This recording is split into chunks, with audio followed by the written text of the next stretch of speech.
నమస్తే welcome to our voice నేను journalist నవత అమేథీ జిల్లాలోని ఔరంగాబాద్ అనే గ్రామంలో 2 దశాబ్దాల తర్వాత తిరిగి పురాతన శివాలయం తెరుచుకుంది 2 దశాబ్దాల పాటు ఆక్రమణకు గురైన ఈ దేవాలయం తిరిగి తెరుచుకోవడంతో స్థానిక హిందువులు పూజలు చేయడం ప్రారంభించారు అధికారులు జోక్యం చేసుకొని ఆక్రమణలకు తొలగించారు గత 20 సంవత్సరాలకు దేవాలయానికి పూజలే లేవు ఓ దళిత హిందూ కుటుంబం ఈ దేవాలయాన్ని స్థాపించారు కాలక్రమేణా ఈ ప్రాంతంలో ముస్లిం జనాభా పెరిగిపోవడంతో ఇబ్బందులు తలెత్తాయి దీంతో హిందువులు ఆ దేవాలయంలో పూజలు చేయడం మానేశారు 20 సంవత్సరాలుగా దేవాలయం మూతపడే ఉంది ఇక్కడ నాకు అర్థం కాని విషయం ఏంటంటే ఒక 1000 మంది హిందువులు ఒక 500 హిందూ కుటుంబాలున్నా అక్కడ ఒక మసీదో అక్కడ ఒక చర్చో కడితే దానికి ఏం ప్రాబ్లం రాదు ప్రతి శుక్రవారం నమాజులు జరుగుతాయి ప్రతి ఆదివారం చర్చి తెలుసుకుంటుంది మైకులు పెడతారు అన్నీ చెప్తారు కానీ అదేంటో తెలియదు ముస్లిం జనాభా పెరిగిపోయినా క్రైస్తవ జనాభా పెరిగిపోయినా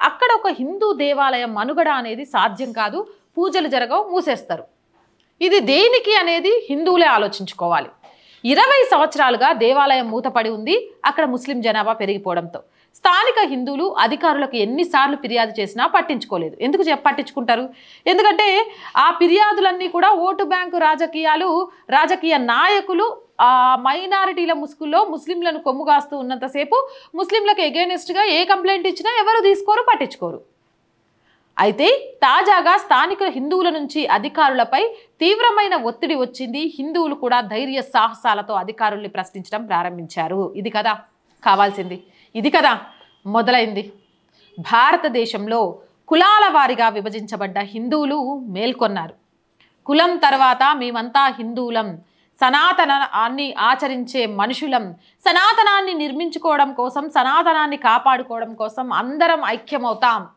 అని నినదించడం మొదలుపెట్టారు ఆ నినాదంతోనే ధైర్య సాహసాలతో అధికారుల మీద ఒత్తిడి తీసుకొచ్చారు ఇక చేసేదేమీ లేక అధికారులు జోక్యం చేసుకొని ఆక్రమణలను తొలగించి ఆ దేవాలయాన్ని తిరిగి తీర్చుకునేలాగా చేశారు ఇది హిందువులు సంఘటితం కావడం సమూహంగా ఏర్పడి అధికారులపై ఒత్తిడి తేవడం వల్ల మాత్రమే జరిగింది అక్కడ హిందువులందరికీ కూడా మనందరి తరపు నుంచి ప్రత్యేక అభినందనలు ఎక్కడైనా సరే హిందువులు ఇలానే సంఘటితం కావాలి సమూహంగా ఉండాలి హిందువుల మీద జరుగుతున్న దాడుల్ని ఎదుర్కోవాలి హిందూ ఆలయాల్ని పరిరక్షించుకోవాలి మనం ఒక్కటైతే ఎవడ్రా బాయ్ ఏం చేయగలుగుతారు పరిగెత్తి పారిపోవడం తప్ప ఆక్రమించేది ఎవరు మనల్ని అణచివేయాలని ఎవరు చూడగలుగుతారు మనం అందరం ఒక్కటైతే ఆలోచించండి మస్తు ఖుషిగుంది నాకైతే ఇవాళ శివాజీ జయంతి రోజు ఈ విషయం వార్తల్లో రావడం వెబ్సైట్లో నేను చూడటము హిందువుల ఐక్యత మొదలైంది నిజంగా శివాజీ మహారాజ్ కోరుకుంది కూడా ఇదే ఛత్రపతి శివాజీ మహారాజ్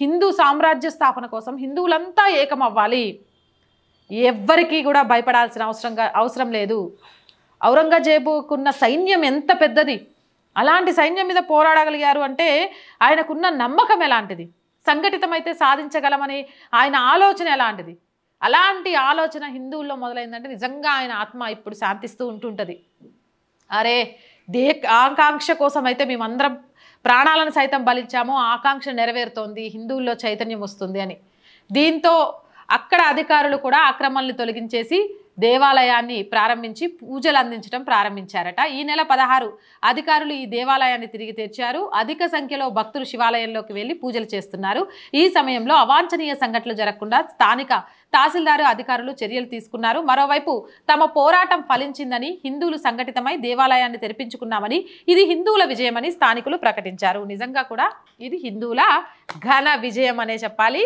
హర హర మహాదేవ శంభో శంకర ఎందుకంటే మన శివయ్యకు మళ్ళీ నిత్య పూజలు అక్కడ జరుగుతున్నాయి నాకైతే చాలా ఆనందంగా ఉంది మీకు ఎలా ఉందనే విషయాన్ని కామెంట్ సెక్షన్లో పెట్టండి మోర్ వీడియోస్ కోసం ఆర్ వాయిస్ ఛానల్ని వెంటనే సబ్స్క్రైబ్ చేయండి ఛానల్ చూస్తున్న ప్రతి ఒక్కరికి చిన్న విజ్ఞప్తి అండి ఒక అమ్మాయిగా ఈ ఛానల్ని ముందుకు తీసుకువెళ్ళడానికి చాలా కష్టపడుతున్నాను అనేక కామెంట్స్ అనేక కాల్స్ లేకపోతే ఎవరికి తోచినట్టు వాళ్ళు మాట్లాడుతున్నారు బట్ జాతీయవాదాన్ని సనాతన ధర్మాన్ని ప్రజలకిచ్చిన ఆ మాటలను నెరవేర్చని ప్రభుత్వాలను నిలదీస్తూ ఉండే ఏ ఒక్కరికి కూడా ఎవ్వరూ సహాయంగా రారు అది వాస్తవం నిజాలను నిర్భయంగా చెప్తే అన్ని రకాలుగా కూడా ఓడిపోతూ ఉంటాం ఆ ఓటమి తాత్కాలికమని నాకు తెలుసు. ఏదో ఒక రోజు విజయం సాధిస్తానని నమ్మకం ఉంది.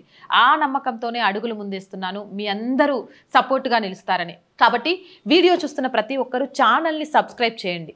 సబ్స్క్రైబ్ చేయడం వల్ల ఆర్ వాయిస్ కుటుంబం ఎంత పెరిగితే నాకు అంత ధైర్యంగా ఉంటుంది. అండ్ ఒక్క లైక్ ద్వారా మన వీడియోస్ వైరల్గా మారుతాయి. అలాగే కంటెంట్ బాగుంది అని అంటే మీ ఫ్యామిలీ అన్ని గ్రూపుల్లో షేర్ చేయండి. అన్నిటికంటే ముఖ్యంగా ఒక వ్యవస్థను నిలబెట్టాలి అంటే ఆర్థికంగా కూడా ఆ వ్యవస్థకు పట్టు ఉండాలి. ఆర్థికంగా ఛానల్ని నిలబెట్టడం కోసం నేను 100% కష్టపడుతూనే ఉన్నాను. నేను చేసే మిగిలిన వర్క్స్ నుంచి వచ్చే అమౌంట్ను కూడా ఇక్కడ పెడుతున్నాను. బట్ అయినా కూడా చాలా కష్టంగానే ఉంది. కానీ ఈరోజు నాకు ఎవరి సపోర్టు పెద్దగా దొరక్కపోయినా ఏదో ఒక రోజు చాలా సక్సెస్ అవుతాననే నమ్మకం ఉన్నాను. ఆ నమ్మకంతో అడుగులు ముందుకేస్తున్నాను. అక్కడి వరకు చేరేదాకా ఆర్థికంగా మీ అందరూ చేయుతనివ్వండి. మీరు చేసే చిన్న సహాయం కూడా ఐ స్వేర్ ఖచ్చితంగా ఛానల్ డెవలప్మెంట్ కోసమే ఉపయోగిస్తాను. ఇంకా మంచి కార్యక్రమాల్ని నిర్భయంగా మీ ముందుకు తీసుకొస్తాను. ఆర్థికంగా సపోర్ట్ చేయాలి అనుకునేవారు సబ్స్క్రిప్షన్ పక్కనే జాయిన్ అనే బటన్ ఉందండి. 1 to 5 లెవెల్స్ ఉంటాయి. ఏదో ఒక లెవెల్లో సపోర్ట్ చేయొచ్చు. లేదా స్క్రీన్ మీద గూగుల్ పే, ఫోన్పేతో పాటు అకౌంట్ డీటెయిల్స్ ఉన్నాయి. మీకు తోచిన సహాయం చేయడం ద్వారా ఈ ఛానల్ని నిలబెట్టాలనే ఒక అమ్మాయి కలకు సహాయం అందించిన వాళ్ళు అవుతారు. వ్యాపార ప్రకటనల కోసం ఎంతోమంది వ్యాపారాలు చేస్తారండి. మాలాంటి ఛానల్స్కి ఇచ్చేది చాలా చిన్న అమౌంట్ యాడ్స్ కోసం. దానివల్ల మేము సస్టైన్ కాగలుగుతాము. సో మీ వ్యాపారం కూడా అంతే వృద్ధి చెందుతుంది. ఎందుకు అంటే మాకుండే వ్యూవర్షిప్ మీద మా నమ్మకం అలాంటిది. ఫేక్ వ్యూవర్షిప్ ఇక్కడ ఉండదు కాబట్టి. సో వ్యాపార ప్రకటనల కోసం కూడా ఆర్ వాయిస్ని సంప్రదించండి. 8328500576 నెంబర్కి కాల్ చేయడం ద్వారా ప్రజా సమస్య ఏదైనా మీ గొంతుకను మా గొంతుకగా వినిపిస్తాం. 8328500576 నెంబర్కి వాట్సాప్ ద్వారా తెలియజేయండి. ఒకరు ఇద్దరు ఇప్పటికీ పంపించారండి. ఒక మిలిటరీకి సంబంధించిన వ్యక్తితో పాటు ఒక పెద్ద ఆయన. వాటికి సంబంధించి ఇంకా వివరాలు సేకరిస్తున్నాం. ఖచ్చితంగా పూర్తి వివరాలతో ఆ వీడియోలను మీ ముందుకు తీసుకొస్తాం. జై హింద్, జై భారత్.